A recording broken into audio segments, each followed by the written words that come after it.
ആത്മഹത്യ ചെയ്ത പ്രമുഖ വ്യവസായിയായ ഡോക്ടർ CJ റോയിയുടെ സംസ്കാരം ഇന്ന് നടക്കുന്നതായിരിക്കും. സെന്റ് ജോസഫ് പള്ളിയിലെ അന്ത്യശുശ്രൂഷയ്ക്ക് ശേഷം അദ്ദേഹത്തിന്റെ ആഗ്രഹപ്രകാരം നേച്ചർ ലക്ഷറി റിസോർട്ടിൽ സംസ്കരിക്കുന്നതായിരിക്കും. സംസ്കാര ചടങ്ങുകൾക്ക് ശേഷം ബന്ധപ്പെട്ടവരുടെ വിശദമായ മൊഴികൾ SIT രേഖപ്പെടുത്തുന്നതായിരിക്കും. അതേസമയം റോയി മരിക്കുന്നതിന് തൊട്ടു മുൻപ് ആദായനികുതി വകുപ്പ് ഉദ്യോഗസ്ഥർ ചോദ്യം ചെയ്തിട്ടില്ല എന്ന് പോലീസ് വ്യക്തമാക്കുന്നുണ്ട്. KB ശ്രീധരനാണ് വിവരങ്ങൾ നൽകാനുള്ളത്. ശ്രീധരൻ, സംസ്കാരം ഇന്ന് നടക്കുകയാണ്. അതുമായി ബന്ധപ്പെട്ടുള്ള കാര്യങ്ങളൊക്കെ തന്നെ എങ്ങനെയാണ് ക്രമീകരിച്ചിരിക്കുന്നത്? ഒപ്പം മുന്നോട്ടുള്ള നിയമ നടപടികളൊക്കെ തന്നെ. അപ്പോൾ ബന്ധുക്കൾ ഇപ്പോഴും ആരോപണത്തിൽ ഉറച്ചു നിൽക്കുന്നുണ്ട്. വലിയ സമ്മർദ്ദം ആദായ നികുതി വകുപ്പിന്റെ ഭാഗത്തു നിന്നും ഉണ്ടായിട്ടുണ്ടായിരുന്നു. അപ്പോൾ ഈ ചടങ്ങുകൾക്ക് ശേഷമായിരിക്കും ഇനി കൂടുതൽ നിയമ നടപടികളിലേക്കൊക്കെ മുന്നിലേക്ക് പോകാനാവുക. അപ്പോൾ എങ്ങനെയാണ് അന്വേഷണ സംഘം കാര്യങ്ങളൊക്കെ നീക്കാൻ പോകുന്നത്? അവിടെ നിന്ന് ലഭിക്കുന്ന വിവരങ്ങൾ എന്തൊക്കെയാണ്?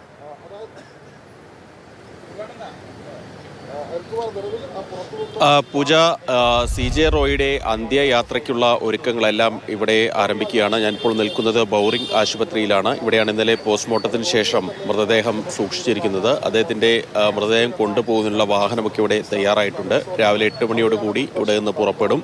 ഏതാണ്ട് 20 കിലോമീറ്റർ അപ്പുറത്തുള്ള അദ്ദേഹത്തിൻ്റെ തന്നെ ഉടമസ്ഥയിലുള്ള ഒരു റിസോർട്ടിലേക്കാണ് ഈ മൃതദേഹം ആദ്യം കൊണ്ടുപോവുക. അവിടെ ഉച്ചയ്ക്ക് 2 മണിവരെ പൊതുദർശനമുണ്ടാവും. അതിനുശേഷം സമീപത്ത് തന്നെയുള്ള സെന്റ് ജോസഫ് ദേവാലയത്തിലായിരിക്കും മറ്റ് സംസ്കാര ശുശ്രൂഷകളൊക്കെ നടക്കുക. തുടർന്ന് അദ്ദേഹത്തിൻ്റെ ആഗ്രഹപ്രകാരം അദ്ദേഹത്തിൻ്റെ തന്നെയുള്ള ഈ റിസോർട്ടിൽ തന്നെ അദ്ദേഹത്തിൻ്റെ ഈ മൃതദേഹം സംസ്കരിക്കുന്നതിനുള്ള നടപടികളൊക്കെ അവിടെ തന്നെയായിരിക്കും ഉണ്ടാവുക എന്നാണ് മനസ്സിലാക്കുന്നത്. ഏതായാലും സമാന്തരമായ അന്വേഷണം ഇപ്പോൾ പുരോഗമിച്ചുകൊണ്ടിരിക്കുകയാണ്. അന്വേഷണം ഇപ്പോൾ SIT ഏറ്റെടുത്തിട്ടുണ്ട്. വംശി കൃഷ്ണ ജോയിന്റ് കമ്മീഷണറാണ്. അദ്ദേഹത്തിൻ്റെ നേതൃത്വത്തിലുള്ള സംഘമാണ് ഇപ്പോൾ അന്വേഷിക്കുന്നത്. ഇന്നലെ രാത്രി മുഴുവൻ ഏതാണ്ട് ഈ അന്വേഷണ സംഘം ഉന്നത ഉദ്യോഗസ്ഥർ മുഴുവൻ ഈ സംഭവം നടന്ന ഈ കോൺഫറൻസ് ഗ്രൂപ്പിൻ്റെ ഓഫീസിലുണ്ടായിരുന്നു. അവിടുത്തെ CCTV ദൃശ്യങ്ങളൊക്കെ നേരത്തെ തന്നെ പോലീസ് സീൽ ചെയ്തതാണ്. അതിലൊന്നും അസ്വാഭാവികമായിട്ടൊന്നും കണ്ടെത്തിയിട്ടില്ല എന്നാണ് പോലീസ് ഇപ്പോൾ സ്ഥിരീകരിക്കുന്ന ഒരു കാര്യം. അതായത് ഈ ഏതെങ്കിലും തരത്തിലൊരു ഭീഷണിപ്പെടുത്തുന്നതിൻ്റെയോ അല്ലെങ്കിൽ വാക്കേറ്റമുണ്ടാവുന്നതിൻ്റെയോ ഒന്നും ദൃശ്യങ്ങൾ ആ CCTV ദൃശ്യങ്ങളിലില്ല എന്നുള്ള ഒരു കാര്യമാണ് പോലീസ് ഇപ്പോൾ സ്ഥിരീകരിക്കുന്നത്. അപ്പോൾ എന്താണ് ഇദ്ദേഹത്തിൻ്റെ മരണത്തിന് കാരണം എന്നുള്ള ചോദ്യം അവിടെ ഉയരുന്നുണ്ട്. ഏതെങ്കിലും തരത്തിൽ മറ്റ് പ്രശ്നങ്ങൾ ഇദ്ദേഹത്തിനുണ്ടായിരുന്നോ, CJ റോയ്ക്ക് ഉണ്ടായിരുന്നോ തുടങ്ങിയ കാര്യങ്ങളൊക്കെ ആംഗിളുകളൊക്കെ പരിശോധിക്കുന്നുണ്ട്. സാമ്പത്തിക വിഷയങ്ങൾ ഉണ്ടായിരുന്നോ അല്ലെങ്കിൽ കുടുംബപരമായിട്ട് എന്തെങ്കിലും പ്രശ്നങ്ങൾ ഉണ്ടായിരുന്നോ തുടങ്ങിയ ആംഗിളുകളെല്ലാം തന്നെ പോലീസ് പരിശോധിക്കുന്നുണ്ട്. നിലവിലേതായാലും ഇന്നലെ രാത്രി ഏതാണ്ട് അർദ്ധരാത്രി വരെയൊക്കെ ഈ ആദായനികുതി വകുപ്പ് ഉദ്യോഗസ്ഥരെ, ആരോപണ വിധേയരായിട്ടുള്ള ഉദ്യോഗസ്ഥരെ എല്ലാം തന്നെ ചോദ്യം ചെയ്തു അല്ലെങ്കിൽ അവരിൽ നിന്ന് മൊഴിയെടുക്കുകയൊക്കെ ചെയ്തിട്ടുണ്ട്.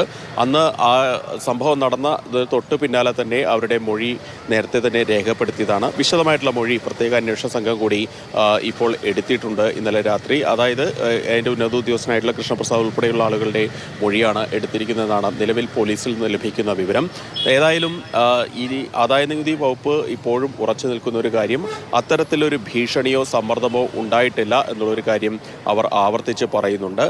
പോലീസ് ഇപ്പോൾ ലഭിച്ചിരിക്കുന്ന CCTV ദൃശ്യങ്ങൾ പ്രകാരം അങ്ങനെയൊരു പ്രശ്നങ്ങൾ അവിടെ ഉണ്ടായതായിട്ട് ശ്രദ്ധയിൽപ്പെട്ടിട്ടില്ല എന്നാണ് പോലീസ് പറയുന്ന ഒരു കാര്യം. ഇതൊന്നുകൂടി ഉറപ്പിക്കുന്നതിനാണ് ഈ ഒരു ദിവസങ്ങളിൽ, അതായത് ഈ റെയ്ഡ് നടന്ന ദിവസങ്ങൾക്കൊക്കെ മുന്നോടിയായി CJ റോയി ബന്ധപ്പെട്ട ആളുകൾ, ഫോണിൽ ബന്ധപ്പെട്ട ആളുകളുടെ എല്ലാം തന്നെ വിശദാംശങ്ങൾ ശേഖരിച്ചിട്ടുണ്ട്.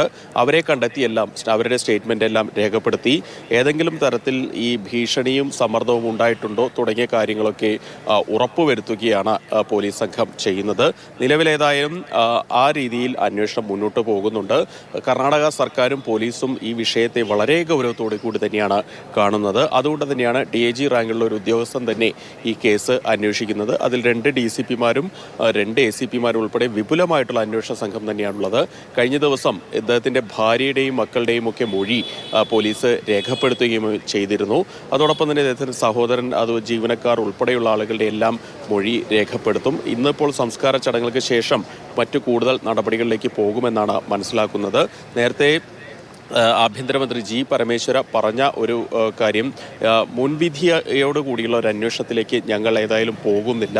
ഈ കാര്യത്തിൽ എല്ലാ വശവും എല്ലാ ആംഗിളുകളും പരിശോധിച്ച ശേഷം മാത്രമേ ഏതെങ്കിലും ഒരു നിഗമനത്തിലേക്ക് പോകേണ്ടതുള്ളൂ.